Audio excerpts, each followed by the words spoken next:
करीब 8 बजे का समय है। एक गैस एजेंसी के बाहर लोगों की लंबी लाइन लगी है। किसी के हाथ में बुकिंग की रसीद है, कोई फोन पर एजेंसी से बहस कर रहा है और कुछ लोग बस चुपचाप अपनी बारी का इंतजार कर रहे हैं। लेकिन इन सब के बीच एक अजीब सी बात भी देखने को मिल रही है। लाइन में खड़े कई लोग घंटों इंतजार कर रहे हैं, फिर भी उन्हें कहा जा रहा है आज सिलेंडर खत्म हो गए। लेकिन उसी इलाके में कुछ लोगों के घरों तक गैस सिलेंडर आसानी से पहुंच भी रहे हैं। तो सवाल उठता है, क्या भारत में गैस सिलेंडर की सच में कमी हो रही है या फिर कहीं कुछ और खेल चल रहा है? ये कहानी सिर्फ एक सिलेंडर की नहीं है, ये कहानी है उस सिस्टम की जिस पर करोड़ों भारतीयों की रसोई निर्भर करती है। भारत में आज लगभग हर घर में एलपीजी सिलेंडर इस्तेमाल होता है। सरकार की योजनाओं के बाद तो गांवों तक भी गैस पहुंच चुकी है। लेकिन पिछले कुछ समय से कई शहरों से एक जैसी खबरें सामने आने लगी। गैस एजेंसियों के बाहर लंबी लाइनें, बुकिंग के बाद भी देर से डिलीवरी और कई लोगों को बार बार यही जवाब, सप्लाई कम है। कुछ लोगों ने इसे सामान्य समस्या समझकर नजरअंदाज किया, लेकिन धीरे धीरे एक और खबर सामने आने लगी।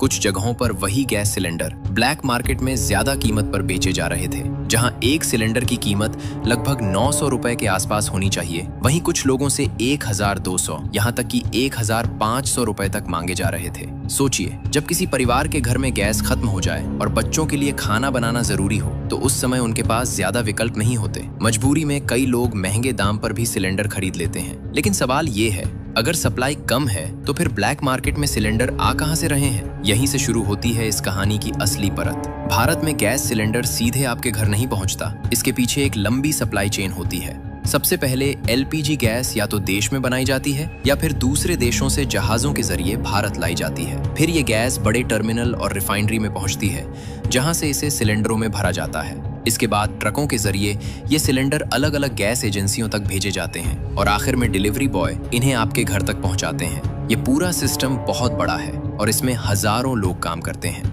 लेकिन जहां इतना बड़ा नेटवर्क हो, वहां कभी कभी गड़बड़ी की संभावना भी पैदा हो जाती है।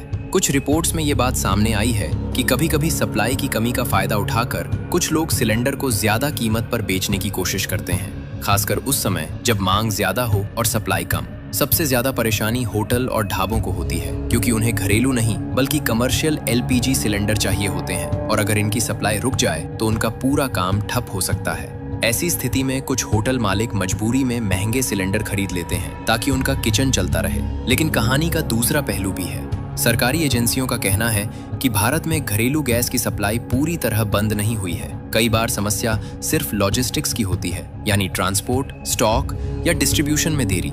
लेकिन आम आदमी के लिए फर्क सिर्फ इतना है कि उसके घर में गैस समय पर पहुंचे या नहीं, क्योंकि जब रसोई की आग बुझ जाती है तो बड़े बड़े सिस्टम की बातें मायने नहीं रखती।